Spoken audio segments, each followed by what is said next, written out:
Eu nunca vou esquecer o som do tecido rasgado. Não foi só barulho de pano se partindo. Foi o estalo exato do momento em que algo dentro de mim quebrou de vez. O vestido ainda estava em cima da cama, cuidadosamente apoiado nos lençóis floridos, que minha mãe sempre gostou de usar. Um contraste irônico. Flores no tecido, veneno na casa. Eu entrei no quarto sorrindo, segurando o sapato branco que eu tinha mandado ajustar naquela tarde. Era a última coisa que faltava. Meu casamento seria no dia seguinte, às 10 horas da manhã, numa capela perto da base naval onde eu servia. Era para ser uma noite tranquila, só passar ali para buscar o vestido e seguir para o hotel onde ficariam eu e minhas madrinhas. Nada indicava que aquela seria a noite que eu lembraria para o resto da vida. Não pelo casamento, mas pela crueldade. Meu pai estava sentado na poltrona do quarto, a mesma onde ele dormia vendo TV quando eu era criança. Só que agora ele estava sentado ereto, mãos apoiadas nos joelhos, o olhar fixo em mim com uma frieza que eu só tinha visto anos antes, quando anunciei que iria para a escola naval. Minha mãe estava em pé ao lado da cama, segurando a tesoura ainda aberta, como se tivesse acabado de cortar o cordão umbilical de algo podre. O vestido que eu tinha economizado meses para comprar, estava aberto ao meio, literalmente. A abertura ia do busto até a barra, um rasgo cruel que dividia o tecido em duas metades mortas. Me deu um embrulho no estômago. Não era só o vestido, era o gesto. Era o recado. Uma parte de mim ficou paralisada na porta, como uma militar esperando autorização para respirar. Por quê? Eu perguntei, mas minha voz saiu menor do que eu pretendia. Meu pai nem piscou. Ele levantou devagar, ajeitou o cinto como se fosse só mais um fim de tarde comum na casa deles e me olhou como quem observa um erro. Você merece, ele disse, e falou como se estivesse dizendo, pegue o sal, ou apaga a luz. Simples, seco, casualmente cruel. Minha mãe não disse nada. Ela só virou o rosto para o lado, como se eu fosse uma vizinha inconveniente. Mas a tesoura na mão dela era a parte mais alta da cena. Ela não largou em momento nenhum. A mão dela tremia, mas não era arrependimento. Era raiva. Uma raiva antiga, moldada ao longo de anos em que eu escolhi o caminho que eles não queriam. Eu senti o ar rarefazer. Não chorei, não gritei, não avancei. Passei anos aprendendo a controlar tudo. O pulso, a respiração, o medo, a dor. A Marinha me ensinou isso. Mas o que veio à tona ali não foi disciplina. Foi um silêncio tão profundo que parecia um mar escuro batendo no casco de um navio invisível. Vocês sabiam que eu vinha hoje, eu disse, ainda tentando entender se era real. Minha mãe finalmente falou. Você acha que tudo gira ao seu redor. Sempre achou. Mas amanhã você vai se casar achando que enganou alguém, achando que virou alguém. Ela falou, virou alguém, como se fosse uma ofensa, como se minha carreira, meus anos de formação, minhas noites viradas em operações, fossem farsas, como se minha patente fosse só fantasia de teatro infantil. Meu pai se aproximou, e por um segundo, achei que ele fosse tentar me consolar. Lê do engano. Ele se abaixou, pegou uma das metades do vestido com 2 dedos, como se estivesse recolhendo lixo, e jogou a metade no chão. Homem nenhum quer uma mulher que manda. Uma mulher que pensa que é militar de verdade. Você precisava entender isso antes de fazer besteira. Besteira. Essa palavra eles repetiram a vida inteira. Foi besteira quando eu passei na escola naval. Foi besteira quando fui promovida mais rápido que colegas homens. Foi besteira quando recebi elogio em operação conjunta. Foi besteira quando troquei um emprego civil para seguir carreira militar. Foi besteira conquistar algo que não dependia deles. E agora era besteira querer me casar como uma mulher adulta, independente, dona da própria vida. Eu senti um tremor nas mãos, mas forcei a respiração para baixo como aprendi em treinamento. Travei o maxilar. Toquei no tecido rasgado. O som ainda ecoava como se continuasse sendo rasgado dentro de mim. Vocês não tinham o direito, eu disse. Mas percebi que não estava falando para eles. Estava falando para mim, para não esquecer, para lembrar que era isso. Era esse o limite. Não tinha mais volta. Minha mãe riu. Riu baixo, curto, venenoso. Achou que ia desfilar como princesa? Com essa farda enfiada na alma? Você precisava ser trazida de volta para a realidade, minha filha. Minha filha. Que ironia. Ela disse, minha filha, como quem diz minha propriedade. Eu respirei fundo e tentei entender se o nojo era deles ou meu, ou dos anos todos que a gente insiste em tentar ser amada por quem só sabe machucar. Meu pai cruzou os braços e disse a frase que eu nunca vou esquecer. Todo esse negócio de marinha, de patente, de estrela no ombro, isso é fantasia sua. Amanhã, na frente de todo mundo, você vai parecer o que sempre foi, uma garota metida demais. O vestido destruído é o aviso. Ainda dá tempo de desistir desse casamento antes de passar vergonha. Eu fiquei parada ali, ouvindo. Eu, que já tinha ficado frente a frente com o comandante gritando ordens, com o mar revolto batendo contra o costado do navio, com situações em que respirar já era coragem. E ali, com meus pais, foi quando eu senti o maior frio da minha vida. Não pelo vestido, mas por finalmente enxergar o tamanho do abismo entre eu e eles. Eu peguei os pedaços do vestido, não por apego, mas como uma soldado recolhe os destroços de um campo de batalha. Coloquei dentro da capa protetora, fechei o zíper devagar, como se estivesse fechando um caixão. A tesoura continuava na mão da minha mãe.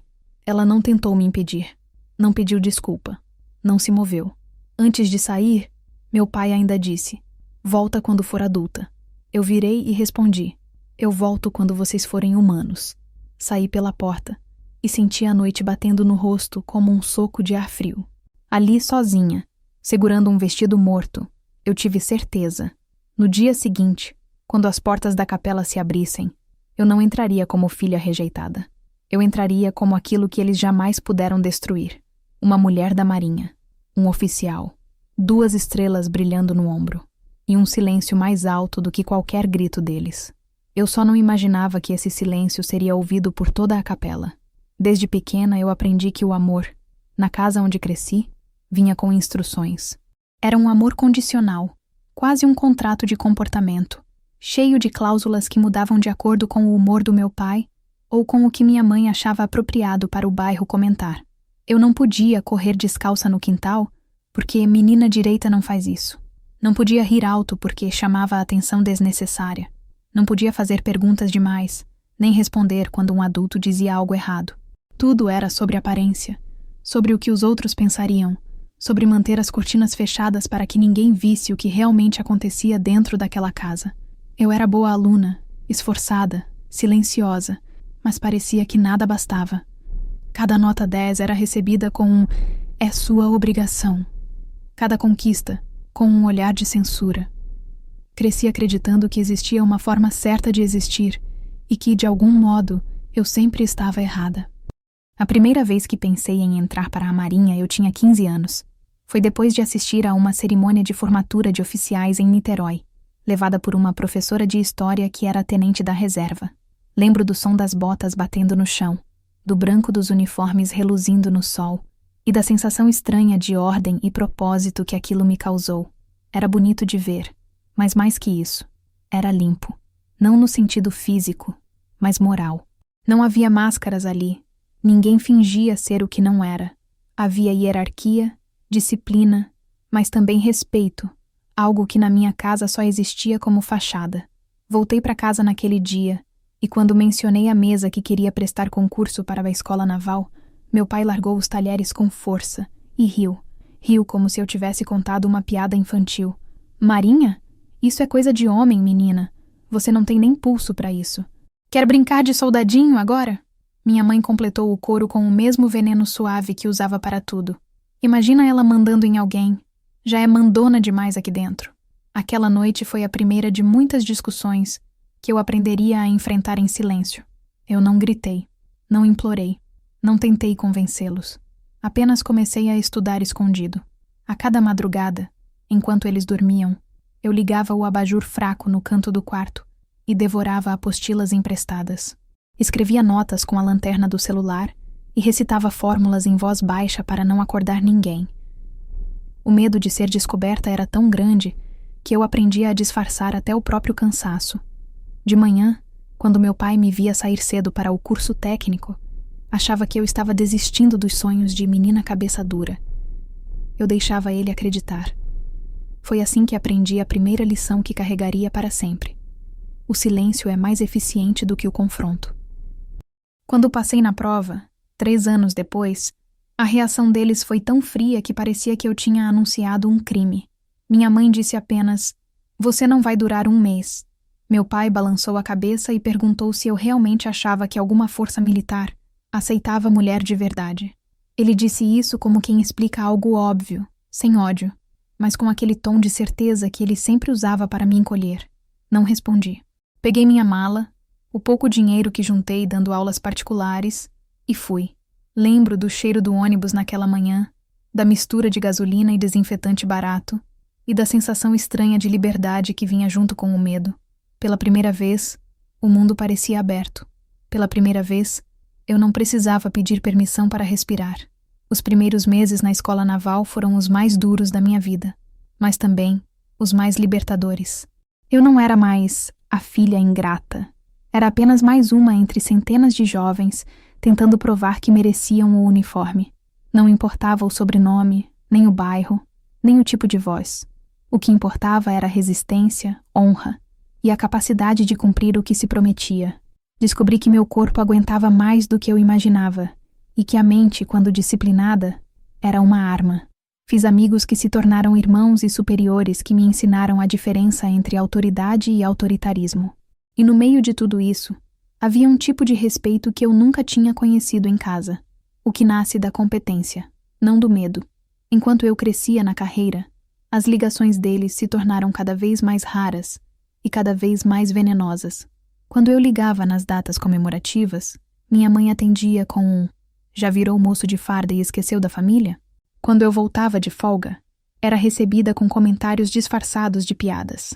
"Olha só, agora anda com o peito estufado, achando que é homem. Nenhum parabéns pelas medalhas. Nenhum orgulho pelas missões cumpridas. Só o mesmo olhar de quem observa um erro sendo cometido." Com o tempo, parei de tentar. Comecei a visitá-los por dever, não por afeto.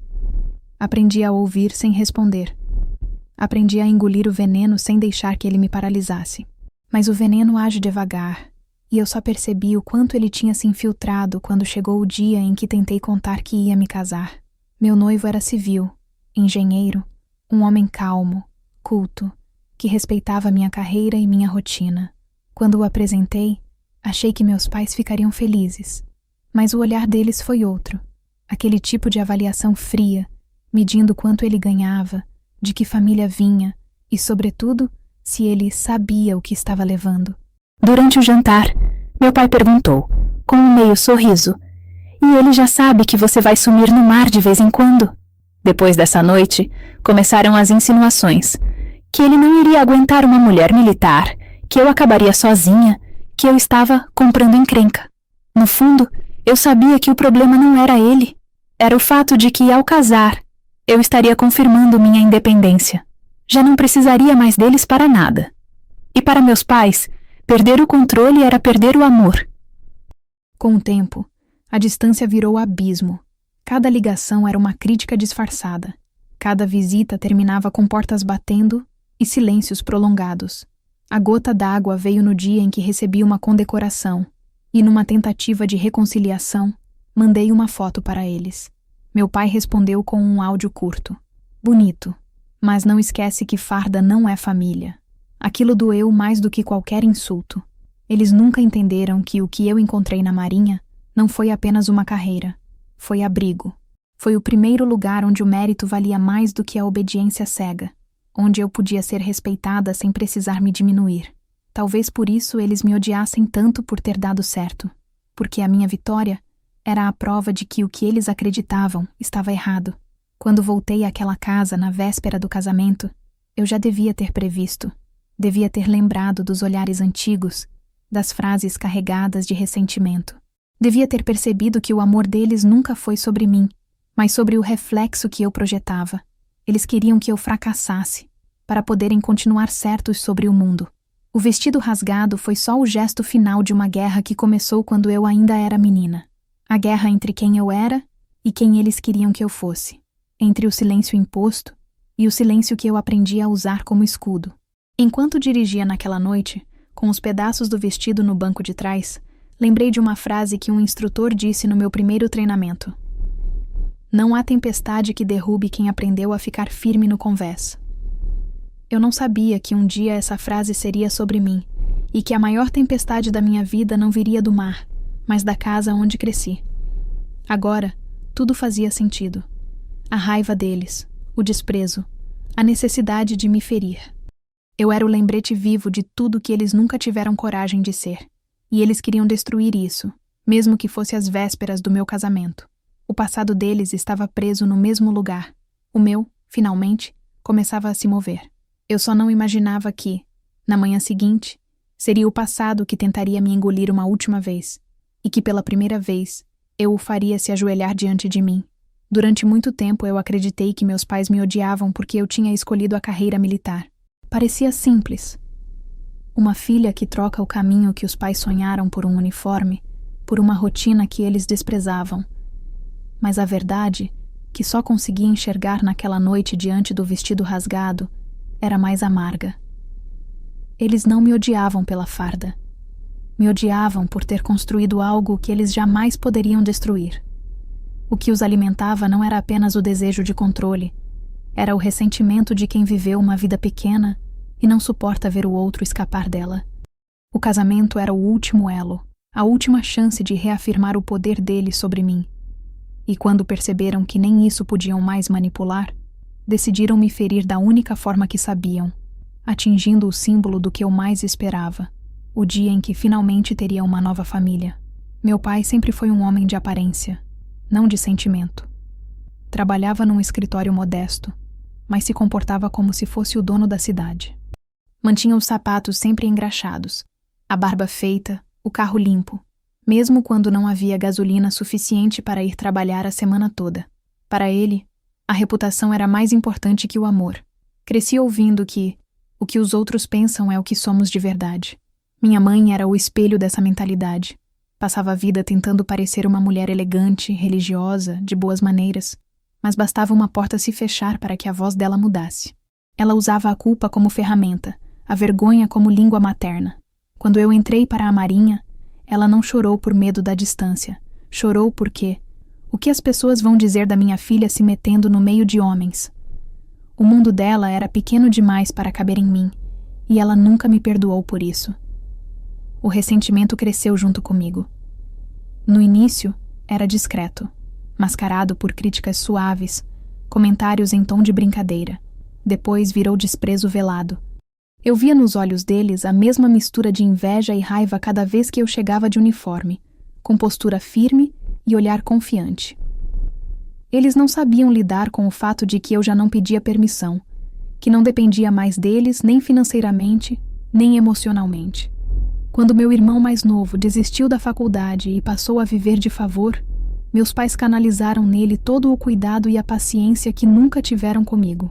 Ele era o coitado, o garoto sensível, o que precisa de ajuda. Eu era o exemplo incômodo, o lembrete constante de que o fracasso deles não era culpa do destino, mas das próprias escolhas. Meu sucesso era uma afronta, e o casamento só acendeu o pavio que faltava. Meu noivo, Rafael, não era o que eles imaginavam para mim. Ele não tinha sobrenome pomposo, nem dinheiro de sobra, nem aquela postura de homem dominador que meu pai admirava. Era calmo, sereno, respeitoso. O tipo de homem que ouve antes de falar, que segura a palavra como se pesasse o efeito que ela pode ter. Quando o apresentei, minha mãe o observou em silêncio, dos pés à cabeça, e depois perguntou se ele não era bom demais para uma mulher que vive longe em missões. Meu pai completou dizendo que homem que aceita mulher de farda é porque não quer responsabilidade de verdade. Saí daquele jantar com um nó na garganta, mas achando que era só o orgulho ferido deles. Não era. Era o início do que eu só entenderia depois. Com o passar dos meses, percebi que minha mãe começou a se aproximar de Rafael de um jeito curioso. Mandava mensagens perguntando sobre o casamento, sobre as finanças, sobre os planos da casa nova. Fazia convites para almoços sem mim, inventava desculpas para me tirar do assunto. Ele, ingênuo, achava que ela estava tentando se redimir, se aproximar. Eu sabia que não. Minha mãe nunca se aproximava sem um motivo. Tudo nela era cálculo, e eu comecei a perceber um padrão. Toda vez que havia uma conquista minha, ela reagia com gentileza exagerada, como quem tenta domesticar um animal antes de atacar. Foi assim até o dia em que ela me ligou, dizendo que queria ajudar com o vestido. Deixa comigo, filha. É o mínimo que uma mãe pode fazer.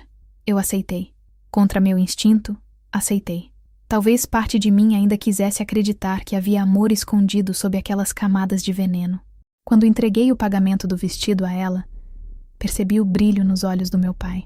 Ele nunca se importou com detalhes, mas naquele dia fez questão de perguntar quanto custava, qual era o tecido, onde seria feito. Hoje entendo.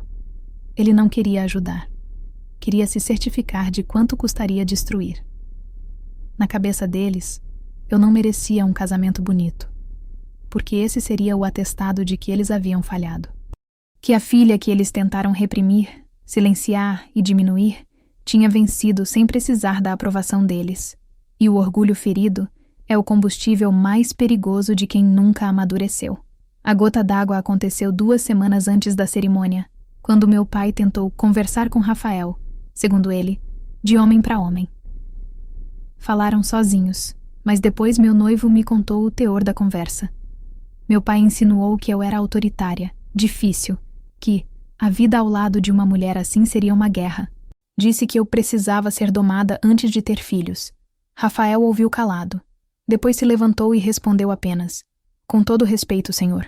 A única guerra que ela conhece é a de proteger o que ama, e é por isso que vou casar com ela. Quando ele me contou isso, eu soube que algo iria acontecer. Pessoas como meus pais não perdoam quem as confronta com a própria verdade. Naquela noite em que encontrei o vestido cortado, tudo se encaixou. Não foi impulso, foi plano. Eles esperaram até o último momento para garantir que a ferida fosse funda. Queriam que eu aparecesse destruída no altar, ou que desistisse do casamento, para poderem dizer que tinham razão sobre mim.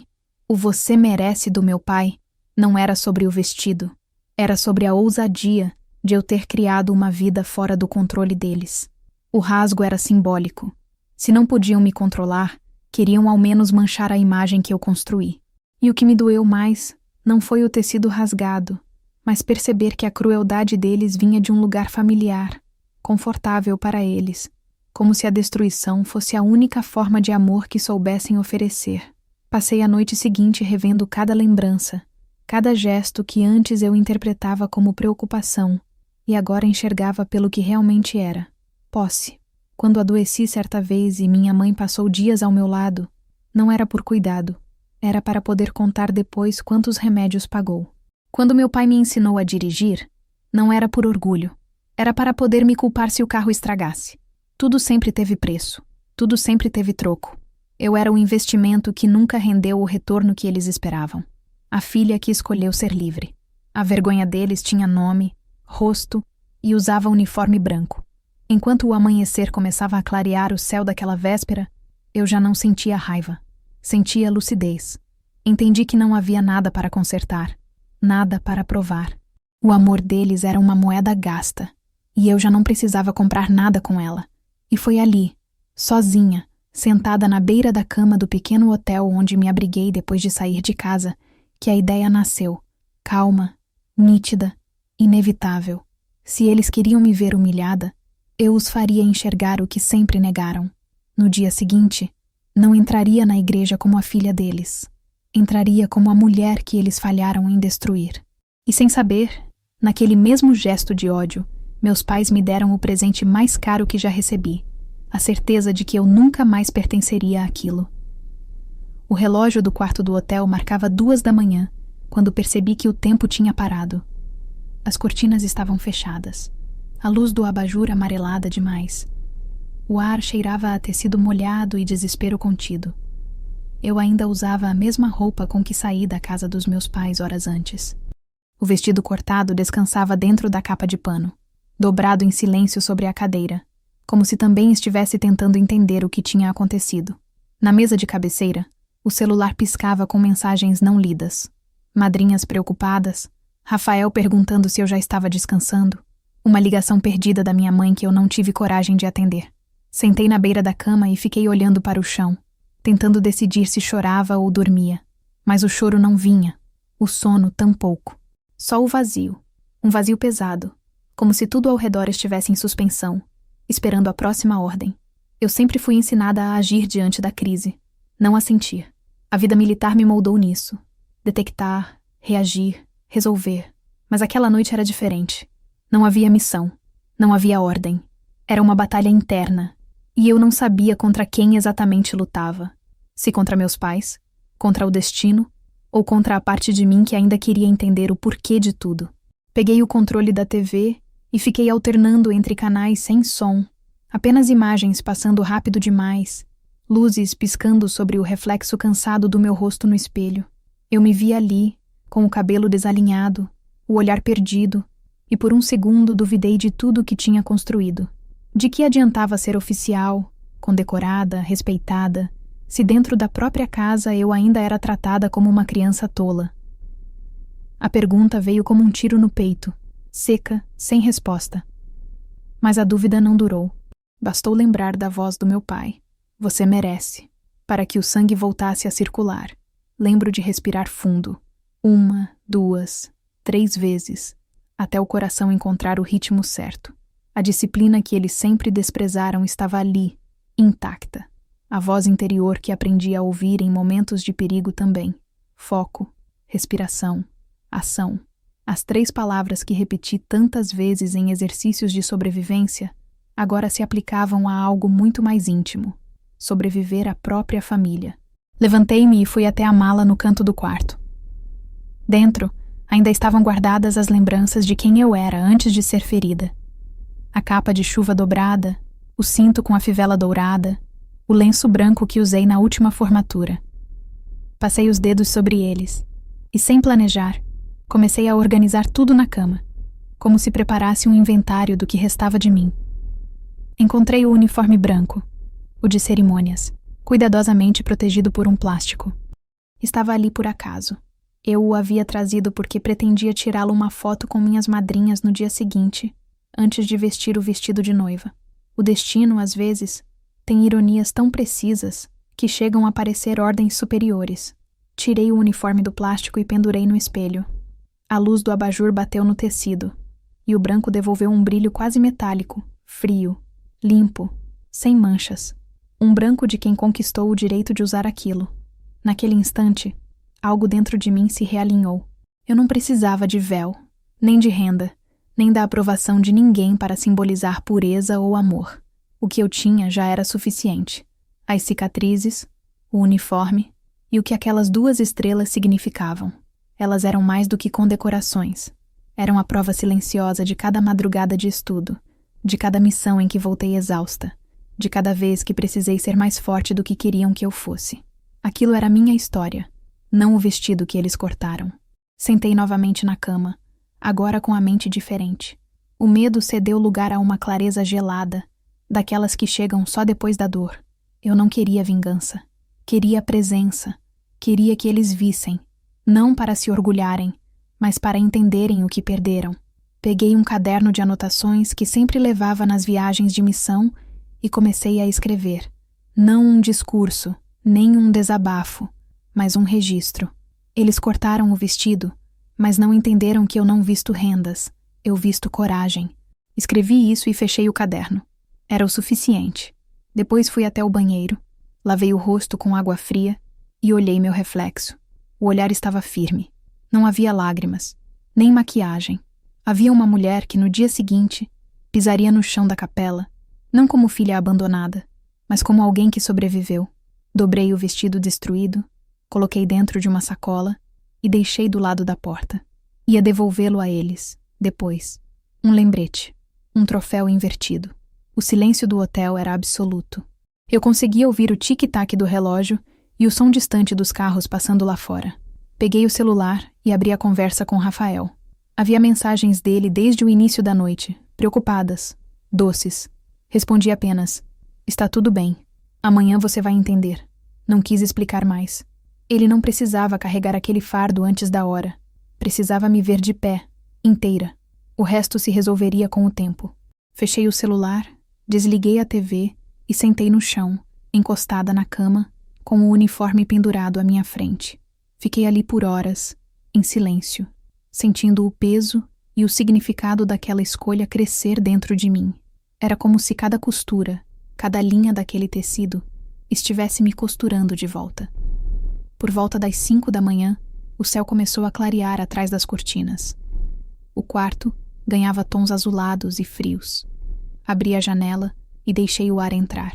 O vento da madrugada trazia cheiro de chuva e maresia. A base não ficava longe.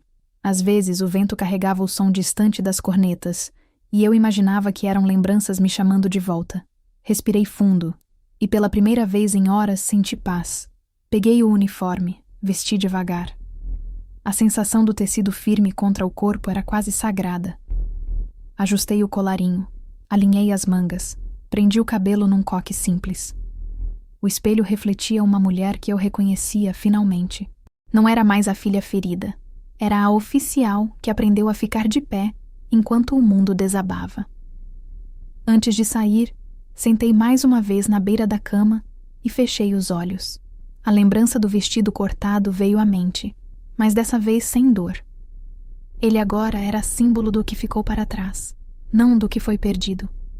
E no silêncio daquela madrugada, percebi que lutar sozinha não era sinal de solidão, mas de liberdade. Eu estava só, sim. Mas pela primeira vez, não me sentia abandonada. Eu me bastava. E essa foi a sensação mais poderosa que já experimentei. Guardei o caderno e uma pequena caixa que trazia comigo desde a academia.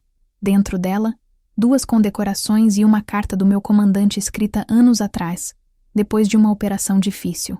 Orgulhe-se de quem você se tornou. A força nem sempre é barulho. Às vezes é o silêncio que sustenta tudo. Coloquei a carta no bolso interno do uniforme. Fechei a mala, deixei o quarto e desci as escadas com o sol começando a nascer. A recepcionista me olhou curiosa, talvez sem entender por que alguém vestida como oficial da Marinha saía tão cedo de um hotel simples. Sorri discretamente, paguei a estadia e saí para a rua. O asfalto ainda estava úmido, o céu dividido entre nuvens e luz. A cidade acordava, e eu caminhava como quem segue para uma missão. No caminho até a capela, parei o carro em frente à casa dos meus pais. As luzes ainda estavam acesas. Imaginei-os dentro, dormindo o sono leve de quem acredita ter vencido. Coloquei a sacola com o vestido rasgado na varanda e não deixei bilhete algum. Eles saberiam. Sempre sabem. Era melhor que o silêncio dissesse tudo por mim. Antes de voltar ao carro, olhei para a janela do meu antigo quarto. Estava fechada, mas por um instante me lembrei de mim adolescente, estudando escondida enquanto eles dormiam, acreditando que o mundo era maior do que aquelas paredes. Era. E eu finalmente estava fora dele. Dirigi até a capela devagar, com a mente serena. Quando parei em frente ao portão, o céu já estava claro. O uniforme, agora completamente ajustado, parecia parte do meu corpo. Senti o peso das estrelas no ombro e pensei em tudo o que elas simbolizavam. Sacrifício, disciplina, honra. Coisas que meus pais jamais entenderiam, mas que definiram quem eu era. E percebi que aquela entrada, a que aconteceria em poucas horas, seria o verdadeiro rito de passagem. Não o casamento em si, mas o renascimento. Porque às vezes a vida apaga tudo o que você planejou, só para forçá-la a caminhar com as próprias pernas. Encostei a cabeça no volante, respirei fundo e deixei o sol bater no rosto. Não havia mais medo, nem raiva. Havia propósito. Eu sabia o que faria. Quando as portas da capela se abrissem, eles veriam o que tentaram negar por 30 e poucos anos, que não existe força mais bonita do que a de uma mulher que aprendeu a lutar em silêncio. E naquela madrugada, entre o fim da dor e o início da luz, foi quando eu decidi: não vou fugir do que sou. Vou mostrar. O sol daquela manhã parecia mais frio do que o habitual, como se até o céu tivesse decidido observar de longe o que iria acontecer. O hotel ficara para trás, e eu dirigia com o coração batendo em compasso firme, o mesmo ritmo que aprendi nos anos de treinamento, o som do corpo obedecendo à mente. O uniforme branco estava impecável, o tecido rígido, o colarinho ajustado, o cap repousando no banco ao lado como uma promessa. Nunca imaginei que um símbolo tão cotidiano, que tantas vezes usei em cerimônias formais, se tornaria naquele dia a tradução perfeita do que eu precisava dizer sem palavras. O vestido rasgado deixara de ser a tragédia da véspera. Tornara-se a justificativa exata para a virada. O que meus pais tentaram destruir era o que me libertava agora. Cheguei à capela mais cedo do que qualquer convidado.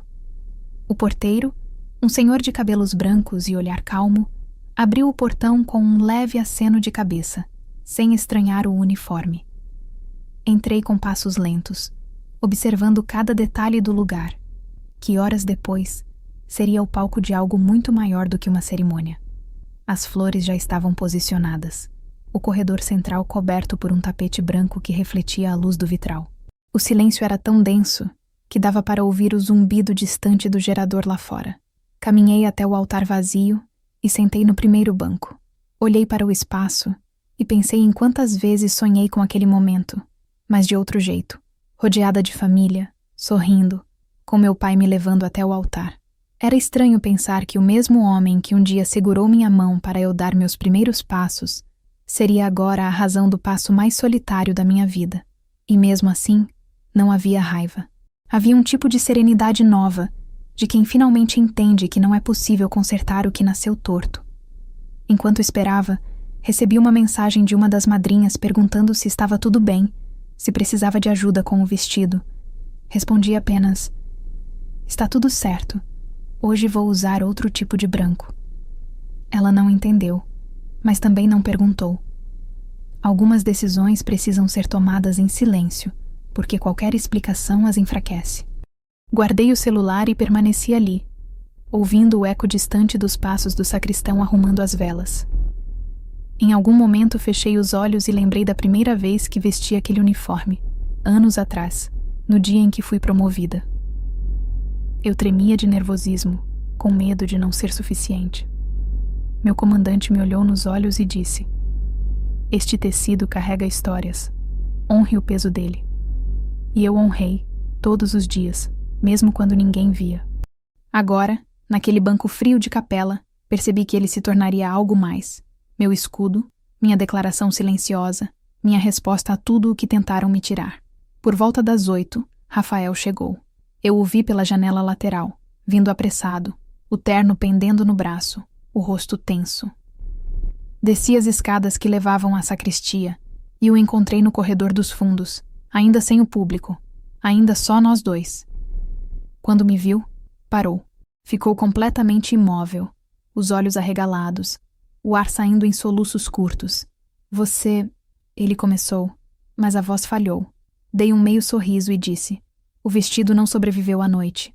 Por um segundo, o medo atravessou o rosto dele. Aquele tipo de preocupação de quem imagina o pior. Mas logo, quando ele percebeu o uniforme, o cap na mão, as estrelas no ombro, o olhar dele mudou. Primeiro, surpresa. Depois, orgulho.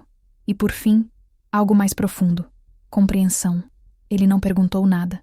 Apenas se aproximou, tocou levemente a manga do uniforme, como se testasse se era real, e sussurrou: "Então é assim que você quer entrar?" Eu assenti. "É assim que eu preciso." Ficamos ali, parados, por longos segundos. Não havia espaço para drama, nem para gestos teatrais. Havia respeito. Ele segurou minhas mãos e disse baixinho: "Você sabe que quando aquelas portas abrirem, vai ser lembrada por isso por muito tempo." Eu respirei fundo. Eu espero que sim. Que lembrem que não se destrói alguém que já aprendeu a se erguer. Ele sorriu de leve, e pela primeira vez desde o início daquela tormenta, eu vi tranquilidade nos olhos dele. Não o tipo de tranquilidade ingênua, mas aquela que vem quando se reconhece a força do outro e escolhe ficar ao lado mesmo assim. Ele ajeitou o cap sobre minha cabeça e murmurou: "Você é o branco mais bonito que esse lugar já viu." Foi simples, sincero e bastou. Depois que ele saiu para se preparar, fiquei sozinha novamente. A calmaria que me envolvia era diferente de tudo que já senti. Nenhuma ansiedade, nenhum medo.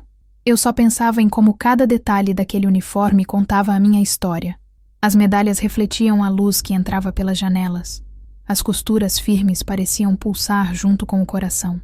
Era como se todas as versões de mim, a menina calada que estudava às escondidas, a cadete cansada que suportou humilhações, a oficial que aprendeu a comandar, estivessem ali, costuradas naquele tecido.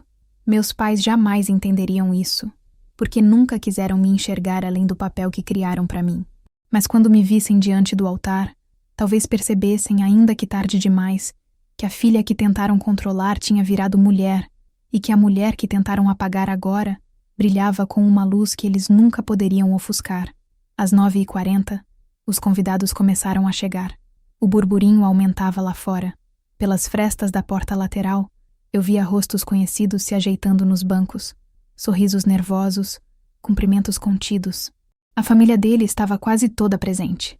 Da minha, apenas meu irmão mais novo, o mesmo que sempre se manteve neutro nas brigas, mas que, mesmo calado, herdara parte do medo de contrariar meus pais. Ainda assim, ele veio, e isso me bastava. Vi quando meu pai chegou, de terno escuro, passos pesados, o rosto sério, minha mãe ao lado, impecável como sempre, com aquele mesmo olhar que mistura julgamento e autopiedade. Caminhavam como se nada tivesse acontecido. Era isso que mais me chocava, a naturalidade do mal. Cumprimentavam as pessoas, distribuíam sorrisos ensaiados, fingindo que estavam ali para abençoar. Se soubessem o que os esperava atrás das portas da capela, talvez não tivessem dormido tão tranquilos. Na sacristia, uma das madrinhas entrou às pressas, me procurando com um buquê de flores. Parou ao me ver e levou a mão à boca. Meu Deus, você está linda. Eu apenas sorri. Ela quis saber do vestido, e eu respondi. Ficou em casa. Eu trouxe o que importa. Ela me abraçou, mas eu percebi que estava tentando conter as lágrimas. Disse que nunca tinha visto alguém tão sereno antes de casar. E eu estava, porque quando a gente já perdeu tudo o que tinha para temer, o que sobra é a liberdade. Poucos minutos antes das 10, o sacristão veio me avisar que estavam prontos. O som suave do órgão começou a encher o ar. Eu fechei os olhos por um instante e respirei devagar. Lembrei do hotel, da madrugada, do momento em que decidi que não deixaria o ódio deles definir quem eu era. E agora, ali, cada passo que eu daria seria a confirmação dessa decisão. Peguei o buquê, ajeitei o cap uma última vez e me posicionei atrás das portas duplas. Do outro lado, o rumor das vozes cessava aos poucos, o silêncio crescendo como uma onda prestes a quebrar. Pude ouvir meu irmão perguntando algo, um sussurro confuso, e imaginei o olhar dos meus pais fixo na entrada, esperando ver uma noiva comum. Mal sabiam que o que viria não era apenas uma filha, mas a mulher que sobreviveu à criação deles. As portas começaram a ranger sob as mãos do cerimonialista. Antes que se abrissem completamente, um pensamento me atravessou com a precisão de um comando militar. Mantenha o olhar à frente, o passo firme, e nunca se desculpe por existir. Eu respirei fundo e dei o primeiro passo. O resto, eu sabia, viria com o silêncio. O som do órgão se espalhava pela capela como se respirasse dentro das paredes. As notas longas e suaves reverberavam pelo teto alto, misturando-se ao murmúrio dos convidados que ainda não entendiam o que estavam prestes a testemunhar.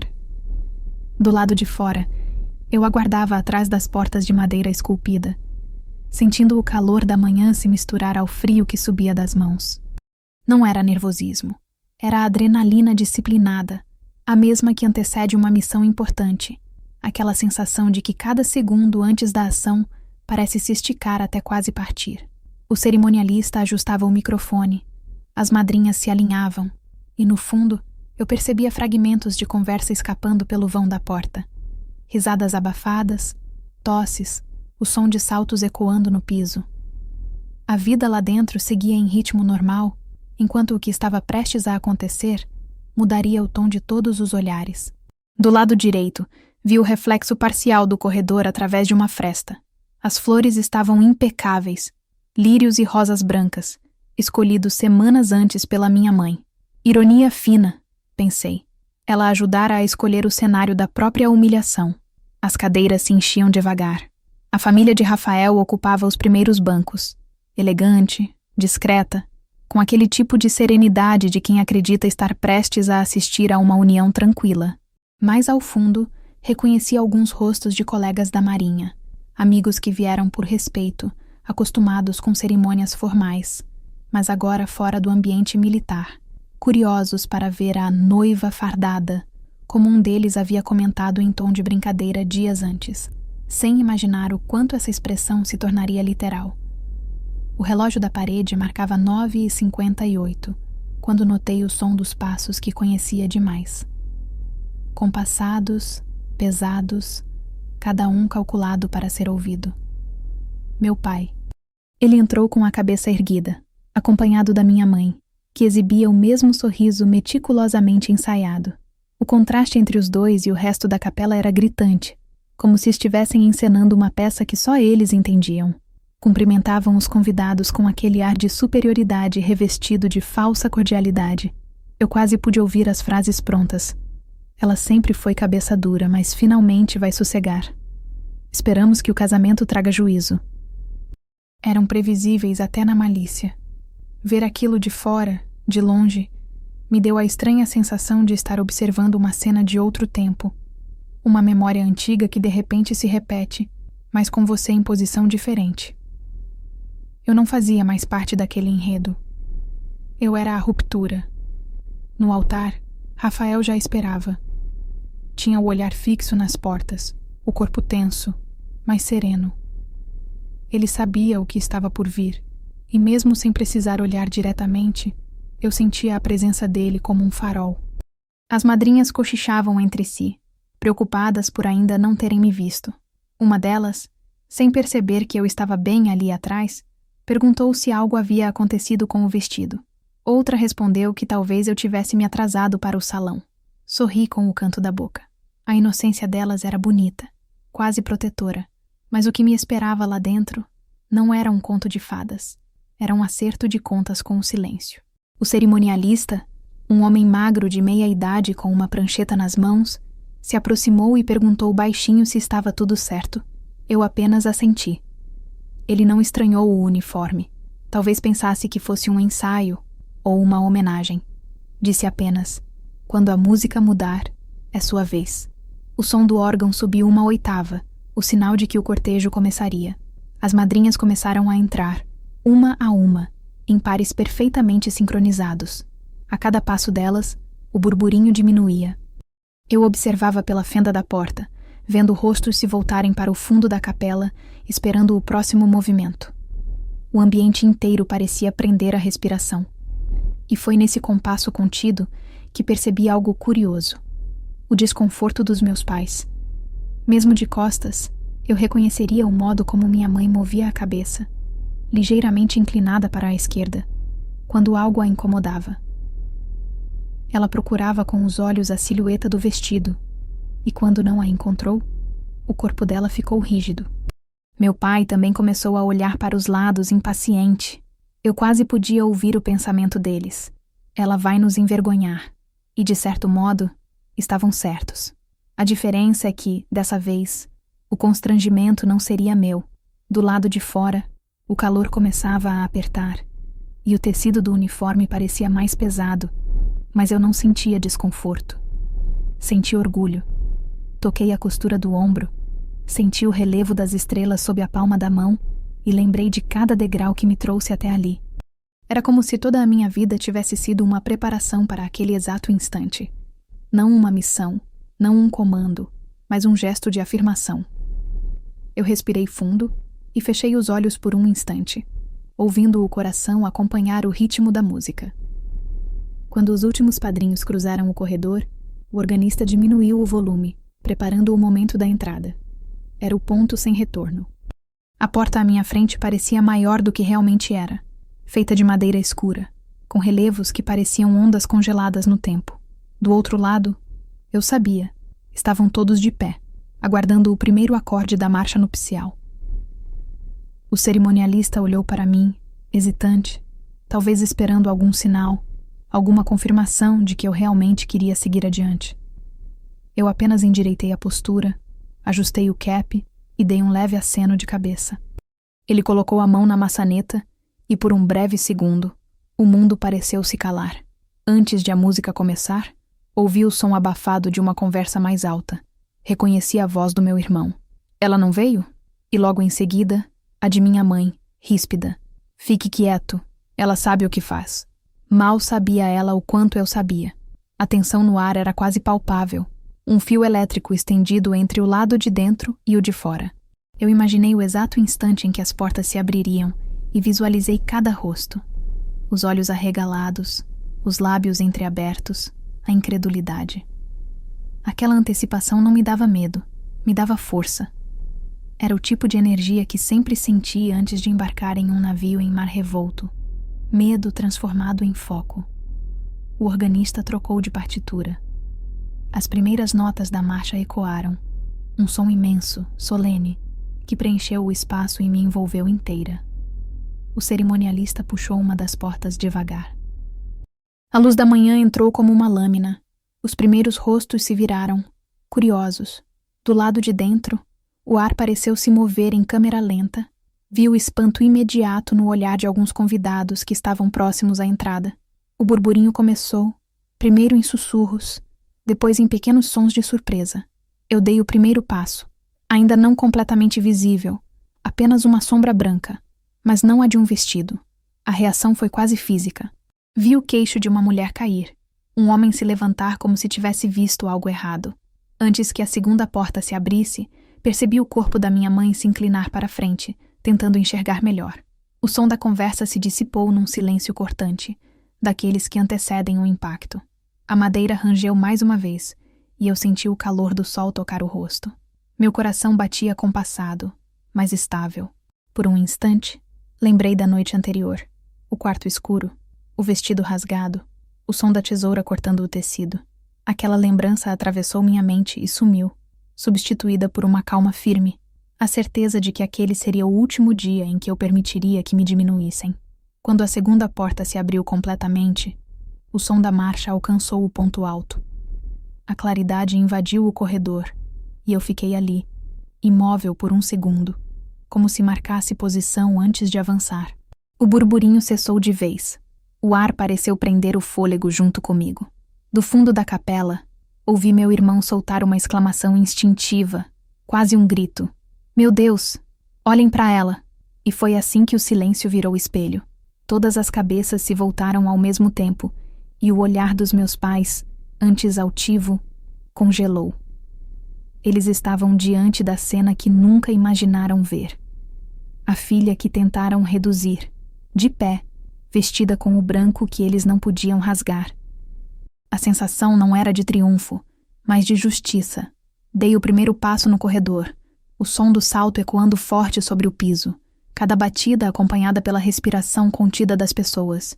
O uniforme reluzia sob a luz dos vitrais, e as estrelas no ombro pareciam faiscar. Eu não via mais rostos, só vultos. Caminhei sem pressa, mantendo o olhar fixo no altar. A música seguia, mas tudo ao meu redor parecia distante, como se o mundo inteiro tivesse ficado para trás junto com o passado. O silêncio que me acompanhava não era vazio, era respeito. O respeito que eu sempre mereci e que finalmente existia, mesmo que fosse apenas naquele instante. O primeiro passo ecoou como um disparo abafado dentro da capela. O som do salto contra o piso polido quebrou o silêncio em pequenas ondas, uma após a outra, se espalhando até o altar. A marcha nupcial continuava, mas as notas pareciam distantes, quase irreais, como se o próprio órgão hesitasse entre continuar tocando ou ceder espaço ao espanto coletivo que se instalava. Por um segundo, tudo parou. As conversas, os suspiros, as tosses discretas. Até o ar parecia suspenso. Eu sentia o peso da claridade sobre mim, filtrada pelos vitrais, desenhando reflexos coloridos no tecido branco do uniforme. Caminhava devagar, cada movimento calculado, como em uma cerimônia militar, o corpo alinhado, o queixo erguido. Não havia pressa, havia propósito. Consegui ver os rostos conforme avançava. Primeiro, os convidados mais próximos à porta, boquiabertos, trocando olhares entre si, tentando decifrar o que estavam vendo. Depois, os mais distantes, inclinando-se para enxergar melhor, franzindo as sobrancelhas, alguns erguendo os celulares, sem saber se deviam registrar ou se seria desrespeito.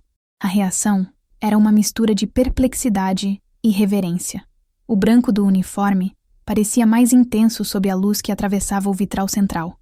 A cada passo, ouvia respirações presas, Suspiros contidos. O som abafado de alguém dizendo: "É ela", em tom de espanto. Foi então que vi meu irmão. Ele estava de pé, virado para mim, com as mãos meio erguidas, sem saber se devia aplaudir ou se ajoelhar. O espanto dele era puro, quase infantil, e naquele instante me lembrei do menino que me pedia para usar meu boné da marinha quando eu voltava da base, dizendo que queria ser forte igual a irmã. Ele não sabia, mas o grito dele, aquele "Meu Deus, olhem para ela", tinha se tornado o anúncio do meu renascimento. Quando meus olhos encontraram os de meus pais, o tempo se contraiu. O rosto de minha mãe estava pálido, os lábios entreabertos. O buquê que ela segurava por puro protocolo tremia levemente entre os dedos. Ela parecia uma estátua de porcelana rachada. O olhar dela não era de raiva, nem de vergonha. Era de incredulidade. Ela simplesmente não conseguia processar o que via. Já meu pai, sentado ao lado, mantinha o corpo rígido, o queixo travado, o olhar fixo em mim com uma mistura de fúria e medo. A máscara dele começava a rachar. Os músculos do maxilar se contraíam, e eu reconheci o mesmo olhar que ele usava quando algo escapava ao controle. Ele tentava compreender como a filha que deveria ter sido humilhada conseguira se transformar, em menos de um dia, em algo que ele não podia tocar nem apagar. Continuei caminhando. A cada passo, o silêncio se tornava mais pesado, não de reprovação, mas de respeito involuntário. Aquela capela, onde tantas vezes testemunhei cerimônias comuns, se tornava agora o cenário de um confronto silencioso entre o passado e o presente. O uniforme, antes símbolo de rotina e dever, se transformava em uma armadura espiritual. As 2 estrelas no ombro brilhavam como feridas curadas. Eu não precisava olhar para trás para saber que todos ali sentiam a mesma coisa, que aquele não era um desfile de vaidade, mas de sobrevivência. Quando alcancei o meio do corredor, o som do órgão diminuiu, e a melodia mudou para um tom mais suave, quase como se o músico tivesse entendido o que estava acontecendo e decidido acompanhar o novo ritmo do momento. Rafael estava no altar, imóvel, mas o olhar dele me mantinha firme. Ele não sorria, e isso me confortou. O sorriso seria banal diante da gravidade daquele instante. Ele apenas me observava, os olhos marejados, a respiração controlada. Havia orgulho, admiração e algo mais, uma compreensão profunda, como se finalmente entendesse toda a extensão do que eu havia vivido. Os murmúrios voltaram, tímidos, discretos. Pessoas cochichando: "Ela é da Marinha? Meu Deus, que coisa mais linda! Nunca vi algo assim." Mas os sons eram abafados, como se ninguém quisesse quebrar completamente a solenidade daquele momento. Eu via pequenas reações nos rostos. Alguns comovidos, outros confusos, alguns emocionados sem saber o motivo. Vi lágrimas discretas em pessoas que eu nem conhecia, porque de alguma forma, o que estava acontecendo ultrapassava o casamento. Era sobre dignidade, sobre uma mulher que recusou o papel de vítima. Meus pais, no entanto, continuavam paralisados. A cada passo que eu dava, o rosto deles se tornava mais rígido, mais inexpressivo, como se o orgulho e a vergonha travassem uma guerra silenciosa dentro deles. Minha mãe olhava ora para mim, ora para as pessoas ao redor, tentando medir se estava sendo julgada. E estava. Pela primeira vez na vida, ela sentia o olhar dos outros voltado contra ela, não por fofoca, mas por moral. Eu podia ver o desconforto crescendo. A imagem pública que ela cultivou durante décadas se desfazia ali, em pleno altar.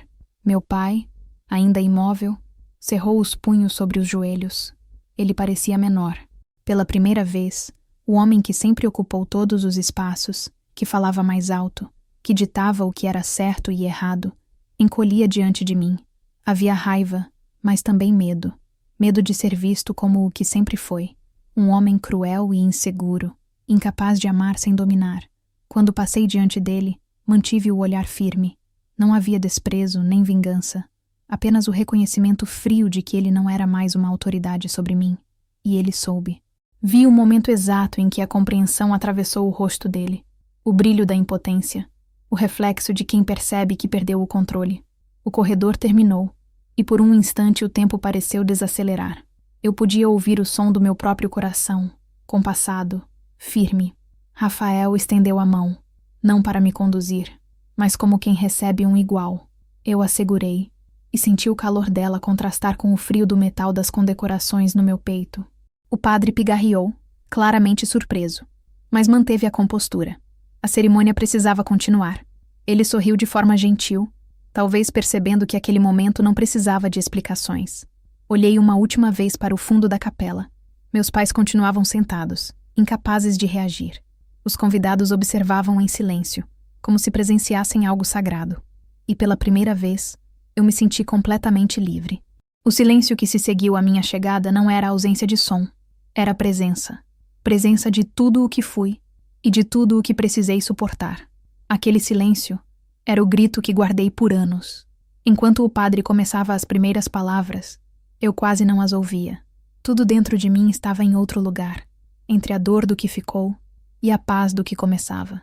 Senti uma lágrima quente escorrer, não de tristeza, mas de alívio. A marcha tinha acabado, o público estava imóvel, e eu finalmente também estava em paz. A humilhação que meus pais prepararam se transformara na cena mais digna da minha vida. Eles queriam me ver pequena, viram grandeza, queriam me ver calada, viram silêncio transformado em força. Quando o padre pediu que os presentes se sentassem, a madeira dos bancos estalou ao mesmo tempo, como um coro contido. O som trouxe o mundo de volta. A cerimônia prosseguiu, mas tudo já estava dito antes mesmo da primeira palavra. Eu tinha entrado de uniforme, e o uniforme havia falado por mim. Meus pais não podiam mais me ferir. O castigo deles não seria a minha ausência, seria a lembrança eterna daquela cena. A filha que tentaram apagar atravessando o corredor, vestida com a própria independência. A partir daquele instante, eu sabia. Nada que viesse depois seria mais poderoso. Nem o casamento, nem o discurso, nem o perdão. Porque o verdadeiro milagre havia acontecido ali, quando as portas se abriram e o silêncio se transformou em espelho. E diante dele, eles finalmente se viram como realmente eram. O padre ainda tentava retomar a cadência das palavras, mas o ar na capela permanecia diferente. Era como se cada pessoa ali soubesse que algo maior do que uma cerimônia estava em curso. O som do órgão cessara completamente, deixando espaço apenas para o eco das respirações contidas. Rafael segurava minha mão, e a firmeza do toque dele era o único ponto de ancoragem no meio de toda aquela suspensão. Eu sentia o olhar dele me atravessar, não de surpresa, essa já passara, mas de algo mais profundo, uma mistura de orgulho e reverência. Ele parecia compreender, sem que eu dissesse nada, que aquele uniforme contava uma história muito mais dolorosa do que qualquer voto de amor poderia expressar. O padre continuou, a voz um pouco trêmula, lendo o texto sagrado, com um tom que tentava recuperar a normalidade. O som das palavras se misturava à lembrança viva da noite anterior. O vestido cortado, a tesoura brilhando sob a luz do abajur, a frieza da voz do meu pai. Eu olhei para o altar, mas dentro da minha cabeça ainda havia a imagem do tecido rasgado, o som seco, o cheiro do perfume da minha mãe pairando no ar enquanto ela dizia: "Você merece". A memória se sobrepunha ao presente, e por um instante precisei controlar a respiração, evitar que o passado tomasse o corpo inteiro. O uniforme me salvava. O peso das estrelas nos ombros me lembrava que eu estava em posição de comando, que ninguém mais podia ditar o que eu devia sentir ou esconder. Durante a leitura, percebi olhares trocados entre os convidados. A família de Rafael parecia em choque, mas mantinha a compostura. Os pais dele discretamente se entreolhavam, talvez tentando entender o que havia acontecido. Meu irmão, ainda de pé, não tirava os olhos de mim, um sorriso incrédulo começando a se formar no rosto. Já meus pais permaneciam petrificados, as mãos imóveis sobre os joelhos, como se o simples ato de respirar pudesse denunciá-los. Era o tipo de silêncio que denuncia mais do que 1000 palavras. O padre pediu que nos aproximássemos para os votos. Dei um passo à frente, e Rafael me acompanhou. Ele parecia querer dizer algo, mas conteve. A proximidade dos nossos rostos fez com que eu percebesse o brilho sutil nos olhos dele. Não era lágrima, era emoção contida, respeito absoluto. Ele baixou a voz e sussurrou: "Quer que eu diga algo?" Respondi apenas: "Ainda não." Porque eu sabia que aquele instante não era de explicação, era de afirmação. O padre pediu que eu dissesse as palavras tradicionais, e eu as repeti. cada sílaba saindo firme, clara, quase militar. Enquanto falava, percebi o quanto aquelas frases simples, prometo ser fiel na alegria e na tristeza, tinham outro peso quando ditas por alguém que havia acabado de atravessar o abismo do próprio passado. Quando foi a vez de Rafael, ele demorou um pouco. Olhou para mim antes de começar e respirou fundo. A voz dele saiu mais grave do que o habitual. Prometo estar ao seu lado em todas as batalhas. As pessoas sorriram, achando que era apenas uma escolha poética. Eu sabia que não era. Era literal. Quando o padre pediu que trocássemos os anéis, o silêncio se aprofundou. Rafael abriu a pequena caixa dourada que estava sobre o altar, mas antes de pegar o anel, ele virou levemente o corpo para a assembleia. A atitude dele quebrou o protocolo, e o padre hesitou. Antes de continuarmos, Rafael começou, acho que todos merecem saber o que significa esse momento. A voz dele era calma, sem raiva, mas firme. Muitos aqui talvez estejam se perguntando por que a noiva está de uniforme, e acho que ela não precisa explicar sozinha. Eu o olhei surpresa, mas ele continuou, sem me encarar, como se falasse ao tempo. Ontem à noite, essa mulher foi humilhada por quem devia protegê-la. O vestido que ela comprou com o próprio esforço foi destruído, e mesmo assim, em vez de desistir, ela escolheu vir até aqui vestida com o que realmente representa quem ela é. Um murmúrio percorreu a capela, breve, tenso, como um trovão contido. Eu vi os rostos se virarem quase ao mesmo tempo para o fundo, em direção aos meus pais. Minha mãe enrijeceu o corpo, e o buquê que ela segurava caiu de leve no chão, o som abafado ecoando mais alto do que devia. Meu pai se mexeu na cadeira, tentou se ajeitar, mas não havia onde se esconder. Rafael não levantou a voz, mas cada palavra era um golpe de precisão. Ela não entrou aqui de farda para provocar, nem para chocar. Entrou porque ninguém tem o direito de destruir o símbolo da dignidade de outra pessoa e esperar que ela se cale. O padre não o interrompeu. Era como se também entendesse que aquilo precisava ser dito. Eu fiquei imóvel, olhando para a frente, ouvindo minha própria história ser dita em público pela primeira vez, não como desabafo, mas como declaração de respeito. As palavras de Rafael não eram de raiva, mas de honra, e à medida que ele falava, percebi algo inesperado. O olhar dos convidados começou a mudar. As expressões de surpresa deram lugar à empatia. Vi lágrimas discretas, acenos de aprovação, e no meio de tudo, o rosto do meu irmão, os olhos marejados, o queixo trêmulo. Rafael concluiu com uma frase que ficou pairando no ar. Ela não precisava de vestido para ser noiva. Bastava ser quem ela é. Ele se virou novamente para mim, e o silêncio que se seguiu foi quase reverente. O padre respirou fundo, retomou o controle da cerimônia e disse: que assim seja, que este amor seja exemplo de coragem e de verdade. E pela primeira vez desde que entrei, ouvi aplausos. Não os tímidos de etiqueta, mas um som sincero, de emoção coletiva. Os aplausos ecoaram pela nave da igreja, quebrando o clima de contenção. Alguns se levantaram, outros apenas juntaram as mãos em sinal de respeito. Meus pais, porém, permaneceram sentados, isolados no meio do barulho, como duas ilhas cercadas por ondas de reprovação. Minha mãe abaixou o olhar, incapaz de sustentar o peso de tantos olhos. Meu pai, imóvel, olhava fixamente para o altar, o rosto rígido, mas a mandíbula denunciando o esforço de conter a raiva. Eu não os olhei de volta. Não precisava. O castigo já estava ali. O restante da cerimônia seguiu num tom sereno, quase sagrado. Quando o padre nos declarou casados, Rafael se inclinou e me beijou na testa. Um gesto simples, respeitoso, sem teatralidade. O som de aplausos voltou, mais discreto, e eu senti um alívio profundo, como se finalmente pudesse respirar sem medo. O peso do passado parecia se dissolver dentro daquele espaço, misturado ao som das palmas e ao cheiro das flores. Quando caminhamos juntos de volta pelo corredor, agora em direção à saída, o ambiente estava diferente. O espanto dera lugar a um silêncio de admiração. As pessoas se levantavam devagar. Algumas tocavam levemente meu braço enquanto eu passava, como quem pede desculpas por algo que não fez. Vi rostos sorrindo, lágrimas nos olhos, e senti uma corrente de algo que parecia perdão, não para meus pais, mas para mim. O tipo de perdão que nasce quando você entende que não devia se envergonhar do que sobreviveu. Do lado de fora, o sol já estava alto, e a claridade me atingiu de cheio. Senti o calor atravessar o tecido do uniforme, e por um instante pensei em tudo o que aquele branco já significara. Obediência, hierarquia, sacrifício. Agora, ele era liberdade.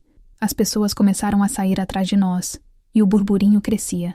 Eu sabia que o comentário da cidade viria depois, que as versões se multiplicariam, mas nada disso importava. A verdade já estava dita, não em gritos, mas em gestos. Enquanto tirávamos fotos no jardim lateral, Rafael me olhou e perguntou baixinho: "Você está bem?" Eu respondi: "Estou viva. E isso é mais do que eu esperava ontem à noite." Ele sorriu, sem insistir. Ficamos ali, em silêncio, observando os convidados se dispersarem. De longe, vi meu pai se levantar e sair sem olhar para trás. Minha mãe o seguiu, a cabeça baixa, as flores esmagadas nas mãos. Nenhum dos dois se despediu. Eu os observei até desaparecerem pelo portão e senti uma paz nova, serena, que não dependia de perdão. Naquele instante, entendi que o amor, o verdadeiro, não é feito apenas de promessas, mas de coragem. E o meu recomeço começava ali, diante de todos que tentaram entender o inexplicável e dos que jamais compreenderiam. Os convidados ainda se moviam em silêncio, como se tivessem medo de quebrar algo invisível que pairava sobre o ar. A cerimônia já havia terminado, mas ninguém parecia querer sair de imediato. As cadeiras estavam parcialmente vazias, e o murmúrio das conversas se misturava ao som distante do vento batendo nas janelas da capela. Rafael conversava com o padre sobre os papéis do registro, mas meu corpo parecia preso ao chão, como se ainda houvesse algo a ser feito, algo que o próprio universo esperasse de mim antes que a cena pudesse terminar. Era um tipo de inquietude diferente. Não era raiva nem adrenalina. Era uma necessidade de concluir o que fora iniciado quando as portas se abriram, e o silêncio tomou conta do lugar. Eu havia entrado em farda, calada, e deixado que o gesto falasse por mim. Mas naquele instante, percebi que o gesto sozinho não bastava. Havia palavras que precisavam existir, não por vingança, mas para que o eco daquilo não fosse distorcido depois, como tantas verdades minhas já tinham sido. Olhei para Rafael, que ainda falava com o padre, e ele me entendeu sem que eu dissesse nada. Deu um leve aceno, um vá, mudo com os lábios. Respirei fundo, toquei de leve o cap e caminhei até o centro do altar. O som dos meus passos fez alguns convidados olharem.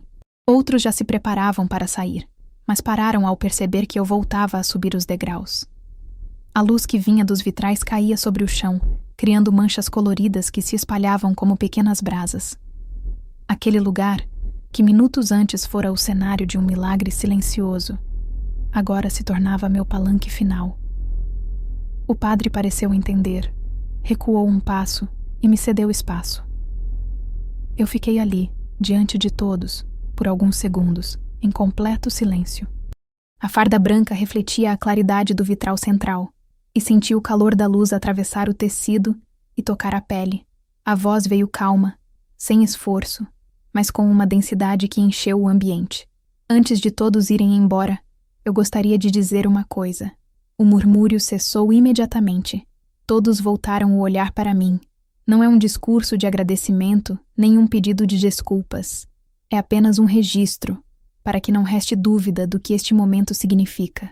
Olhei de relance para o fundo da capela. Meus pais estavam ali, imóveis, mas agora não pareciam os mesmos. Havia algo de quebrado nos dois, algo que eu nunca tinha visto. Meu pai não conseguia mais sustentar o olhar. Minha mãe olhava para o chão, o rosto frio, mas sem a força habitual. Eu continuei. Quando eu era criança, me ensinaram que silêncio era respeito, que falar demais era desafio. E eu cresci acreditando nisso. Passei a vida tentando merecer o amor de quem só sabia amar controlando. Mas descobri, da forma mais dura, que o silêncio também pode ser prisão. Parei por um instante. As palavras ecoaram suaves, mas firmes. A cada frase, Sentia o peso do passado sendo expulso do corpo, lentamente, como uma febre antiga. Ontem à noite, o vestido que eu usaria hoje foi rasgado. Não por acidente, não por descuido. Foi rasgado como castigo, como forma de me lembrar de quem eu devia ser. Mas o que eles não entenderam é que a menina que eles criaram já não existe. E se eles quisessem me ver destruída, deveriam ter me conhecido antes de eu aprender a ficar de pé. O som das respirações era audível. Ninguém se movia. Algumas pessoas olhavam alternadamente para mim e para o fundo da capela, onde meus pais agora pareciam encolher sob a atenção coletiva. Continuei, mantendo a voz baixa, mas cada palavra saía precisa, cortante. Esta farda não é um ato de afronta. É um lembrete. Cada linha costurada aqui representa noites em claro, esforço, escolhas, disciplina. Representa a mulher que eu me tornei. Apesar de tudo, eu não vim à igreja para envergonhar ninguém. Vim para casar, para recomeçar, mas também para deixar uma verdade registrada. Ninguém tem o direito de destruir o que outra pessoa construiu com dignidade. Rafael se aproximou devagar, parando alguns passos atrás de mim, como apoio silencioso. Eu senti a presença dele, o calor discreto que irradiava, e aquilo me deu mais força. Muitos aqui me conhecem de vista, alguns apenas de histórias. Talvez tenham ouvido versões diferentes sobre mim. Hoje, vocês viram quem eu sou. Não porque eu precise provar, mas porque me negaram isso por tempo demais. E se há algo que aprendi na vida militar, é que o uniforme não faz o caráter. Ele o revela. Parei novamente. Havia lágrimas em rostos aleatórios entre os convidados. Vi uma senhora idosa fazendo o sinal da cruz e um homem ao lado dela balançando a cabeça em silêncio. Vi também meu irmão, que agora enxugava discretamente o rosto, os olhos fixos em mim, com um misto de orgulho e culpa. E então, voltei o olhar para os dois que, mesmo à distância, ainda tentavam se manter erguidos na cadeira. Mãe, pai, as duas palavras cortaram o ar. Vocês sempre disseram que o mundo era cruel demais para mulheres fortes, que eu precisava abaixar a cabeça para não ser machucada, que o amor verdadeiro estava em obedecer. Pois bem, eu aprendi o oposto. Aprendi que o amor só existe quando não exige submissão, e que o respeito não se pede, se impõe. O impacto foi visível. Minha mãe levou a mão ao peito, surpresa, não pelo conteúdo, mas pelo fato de eu ter falado com ela em público. Meu pai manteve o rosto tenso, mas desviou o olhar. Continuei, com voz ainda calma, sem tremor. Vocês me ensinaram a não confiar em mim, mas me ensinaram, sem querer, algo mais importante, a resistir. Porque cada vez que tentaram me diminuir, eu me tornei maior. Cada vez que tentaram me silenciar, eu aprendi a falar de outro jeito. E hoje, este silêncio que há aqui não é medo, é respeito. O respeito que nunca encontrei dentro de casa. Um suspiro coletivo percorreu a capela. As pessoas pareciam entender que aquele momento não era apenas sobre mim, mas sobre todas as vezes em que alguém precisou engolir a própria dor para manter a aparência de paz. Olhei em volta, respirando devagar. Eu não espero arrependimento. Não espero desculpas. O que espero é que, da próxima vez que tentarem cortar algo que não compreendem, lembrem-se de que nem tudo que se rasga é destruído. Às vezes, o corte apenas revela a fibra do tecido. Rafael deu um passo à frente e ficou ao meu lado. As mãos dele tocaram as minhas, sem palavra alguma. A presença dele dizia o que eu já sabia, que o que eu acabara de fazer não era vingança, era libertação. Hoje eu começo um novo capítulo. E neste capítulo, o silêncio será escolha, não castigo. O padre, comovido, inclinou levemente a cabeça, os olhos marejados. O som dos aplausos veio de forma espontânea, primeiro de um canto da capela, depois se espalhando, crescendo até preencher o espaço inteiro. Eu não chorei, apenas respirei fundo e senti algo dentro de mim se alinhar, como se todos os anos de tentativa, culpa e dor finalmente tivessem encontrado um ponto de repouso. Olhei mais uma vez para meus pais. Eles não aplaudiam, mas agora pareciam vazios, como se tivessem perdido o idioma do próprio poder. Minha mãe levantou-se primeiro, ajeitou a bolsa e caminhou em direção à saída, o rosto ereto, mas o olhar baixo. Meu pai a seguiu alguns passos depois. Ninguém os impediu.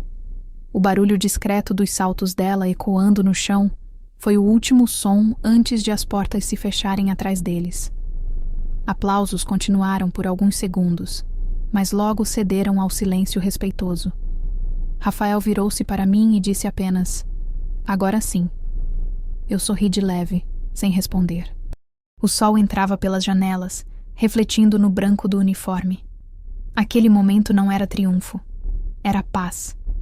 Uma paz construída com a mesma precisão que aprendi nos navios, nas operações, na vida.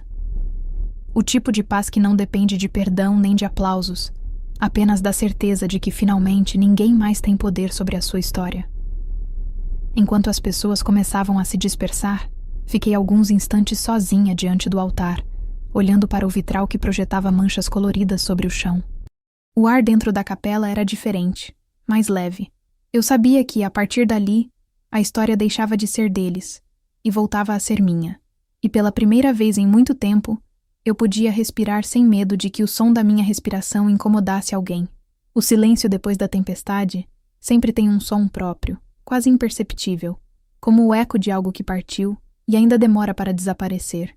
Foi assim quando as portas da capela se fecharam atrás dos meus pais. O som seco da madeira batendo ecoou pelo espaço e, de repente, tudo pareceu voltar a respirar. O ar ficou mais leve, as vozes começaram a se mover outra vez e as pessoas se dispersaram em pequenos grupos, ainda comentando baixinho o que tinham acabado de testemunhar.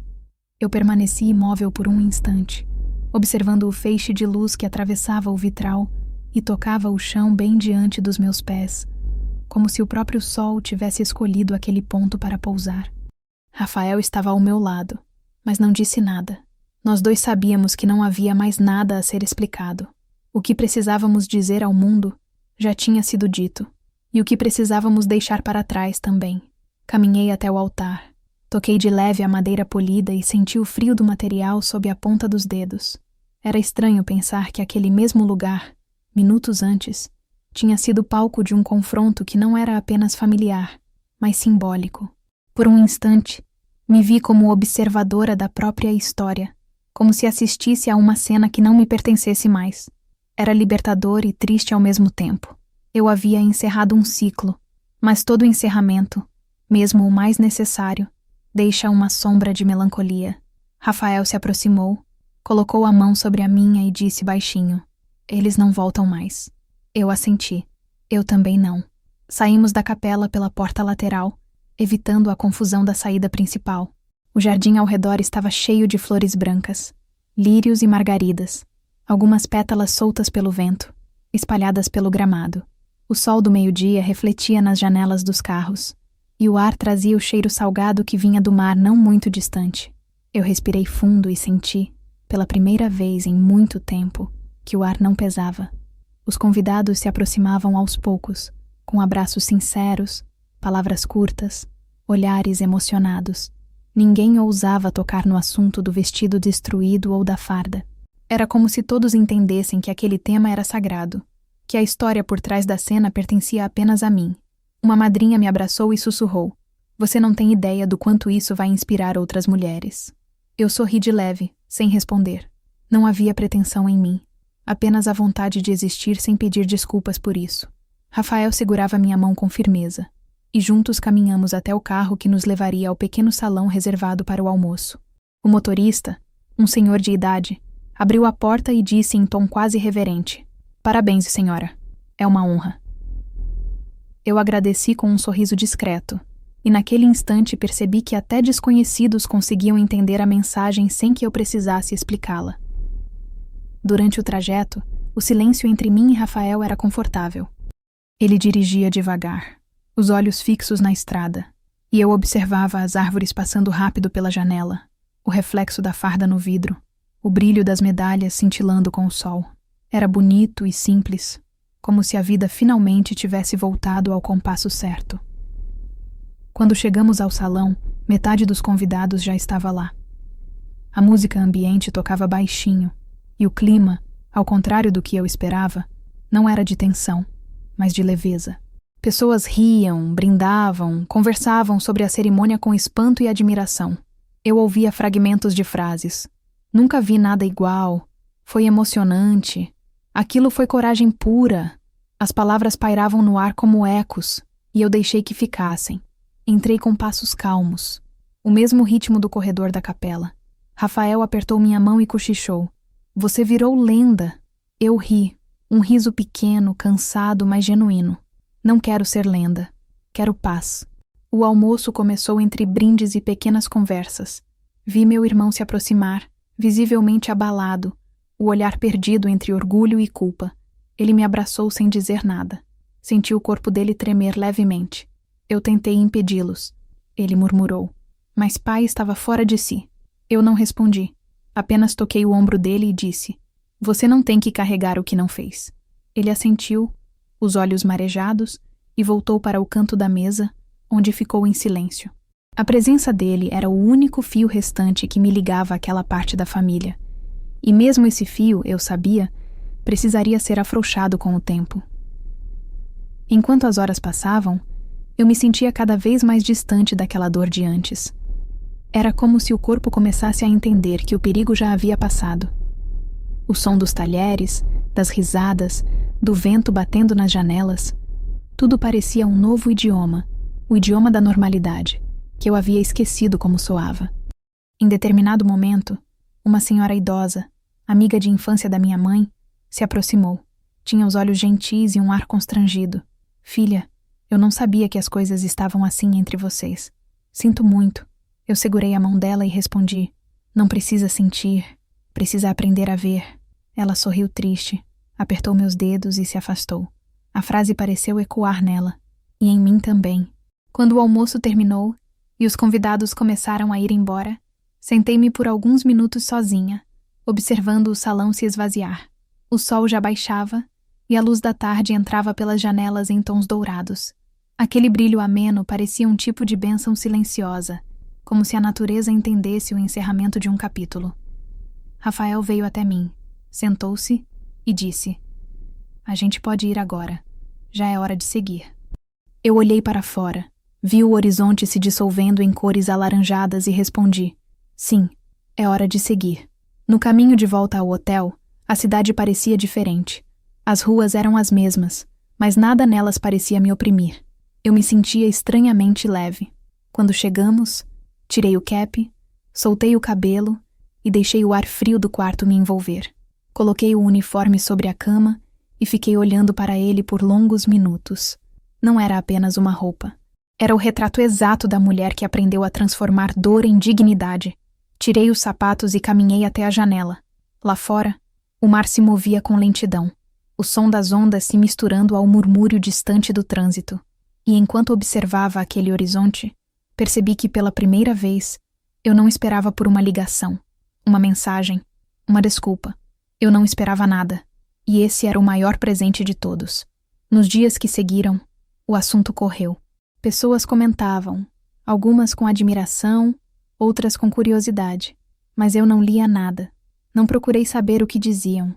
Meus pais não tentaram contato, e eu tampouco procurei. A distância era um acordo silencioso que, enfim, existia entre nós. Meu irmão me mandou uma mensagem curta. Eles estão quietos. Acho que entenderam. Eu respondi apenas: Não precisam entender. Basta não repetir. E deixei por isso mesmo. Com o tempo, a vida se acomodou. As manhãs voltaram a ter cheiro de café, as tardes se tornaram mais leves, e o sono, mais profundo. Rafael e eu viajamos, reencontramos amigos, fizemos planos pequenos, não castelos de expectativa, mas rotinas sólidas, reais. A farda foi guardada em uma caixa de tecido branco, junto de uma foto do casamento e um bilhete que escrevi para mim mesma. Nunca se desculpe por ser inteira. Guardei a caixa no alto do armário, não como lembrança de um confronto, mas como símbolo de um nascimento. Certa manhã, algumas semanas depois, acordei cedo, antes do sol, e fui caminhar sozinha na praia. O vento estava frio, e a maré deixava desenhos na areia. Caminhei até a beira da água, fechei os olhos e deixei o som do mar cobrir qualquer pensamento. Pensei em tudo o que foi perdido, em tudo o que restou, e percebi que, no fim, o amor não é sobre quem fica ou quem vai, mas sobre quem você escolhe ser quando o mundo tenta apagar quem você é. Eu escolhi permanecer, não por eles, mas por mim. Voltei para casa com os pés molhados e o coração em paz. Rafael ainda dormia, e por um instante fiquei observando o rosto tranquilo dele. Era como olhar para o futuro e perceber que, finalmente, não havia mais nada a temer. O passado não doía mais, apenas existia, como uma cicatriz antiga que já não arde, mas lembra de onde viemos. Naquela manhã, antes de o dia começar, escrevi em meu diário. Eles me cortaram o vestido, mas não entenderam que o tecido que realmente importava era eu. Fechei o caderno e deixei-o sobre a mesa. Lá fora, o sol nascia devagar, dourando tudo. E foi ali, entre o som do mar e o silêncio do novo dia, que entendi. Às vezes, para ser livre, é preciso perder o que amamos. Outras vezes, é preciso deixar que o que amamos nos perca. Eu não tinha mais família no sentido convencional. Tinha uma história, e ela, agora, pertencia apenas a mim.